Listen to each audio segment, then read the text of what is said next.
Nosaukums akrobāta ģimene. Šeit, piemēram, pirmā kārta tā ir Tūze. Tūze ir galīgs eksperts. Viņš no visiem akrobātiem ir pats labākais. Tad tālāk ir Karalis. Karalis arī kaut ko māka, bet nav tik labs kā Tūze. Dāma viņa jau kādu gadu nodarbojās. Proti jau lietas labi, kā jau sieviete. Bet Kalps tas ir galīgs iesācējs. Viņš vēl tā dažas lietas māka, bet neko daudz. Pēc skaties, es paņemšu tam kārtas, noliksim. Kalps, dāma, kungs un Tūze. Labi, tagad Kalps sataisīs savu pirmo fokusu. Kalps sataisīs salto mortāli. Jūs varat pirmo reizi to dzirdēt, bet frančiem tas ir nāves lēciens. Tas būs tā, ja mēs paņemsim, uzliksim viņam virsū. Tā viņš no lejas, tā lēnām uzskries augšā. Nav slikti. Tagad, ja mēs paņemsim dāmu un uzliksim viņu virsū, tad viņi sataisīs mazliet savādāk. Viņa no augšas noskries lejā. Ar kungu mēs izdarīsim mazliet savādāk. Kungu mēs paņemsim un ieliksim iekšā vidū. Tagad viņš mazliet uzies augšā lejā, gal galā. Viņš atnāks uz augšu. Tā, labi. Un pēdējā kārts, tā ir Tūze. Mēs paņemsim viņu.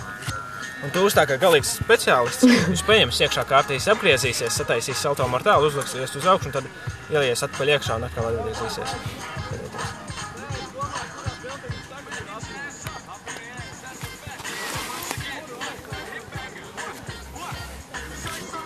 Kā tas sanāk? Viņš atgriezās iekšā. Viņai ir loģika, ka bija viena kārts, bija sarkana. Nākošā kārts viņa arī bija sarkana. Un pēdējā kārts tā bija naudas kārts. Melnā Tūze. Labi, tas puisis, kad viņš man stāstīja noteikumus, viņš bija viltīgs. Viņš paņēma kārti, melno, un nolika viņu apakšā. Tad es viņam teicu to redzēt, nolikt melno kārti apakšā, bet viņš saka, nē, apakšā ir sarkanā kārts. Labi, ja apakšā ir sarkanā kārts, tad kāda kārts tad ir augšā? Augšā arī ir sarkanā kārts. Bet ja augšā ir sarkanā kārts, tad vidū noteikti ir jābūt melnai kārtīniem. Viņš saka, vidū arī ir sarkanā kārts. Viņas jau nav viss vienādi. Es tev pateicu, es ko redzēju, 3 sarkanas kārtas nevar būt, ka tev te ir melnā. Viņš saka, re, kur ir melnā kārts.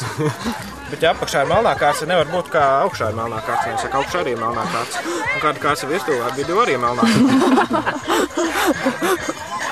Tad viņam teica, ka melnā kārts nevar būt, ka tev te ir tikai 3 kārtas. Ne, viņš saka, 1, 2, 3. 3 kārtas.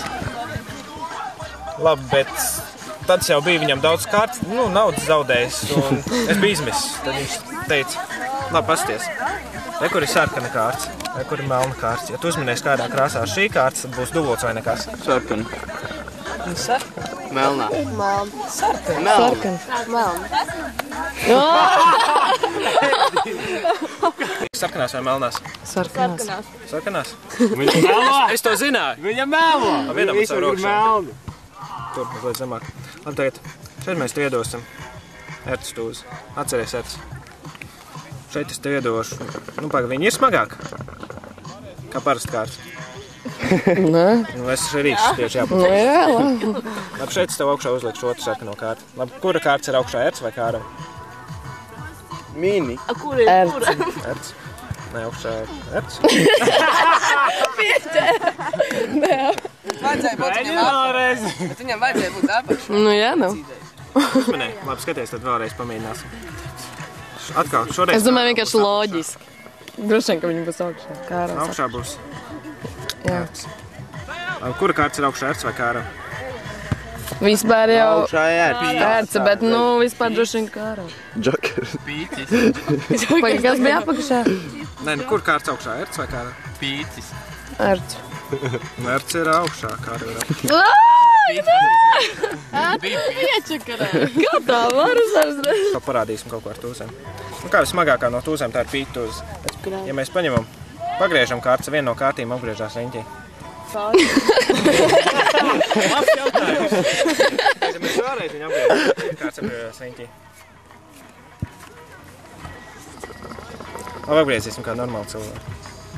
Skaties tā. Visvieglāk ir kāraut tos, ja mēs viņu lēnām tā mierīgi viņu apgriežam. Viņa jau pat parādās. Jā, nē, ko tas nozīmē? Labi, mēs paņemam, apgriežam tā, tad nekas nenotiek, viņš joprojām ir paslēpts.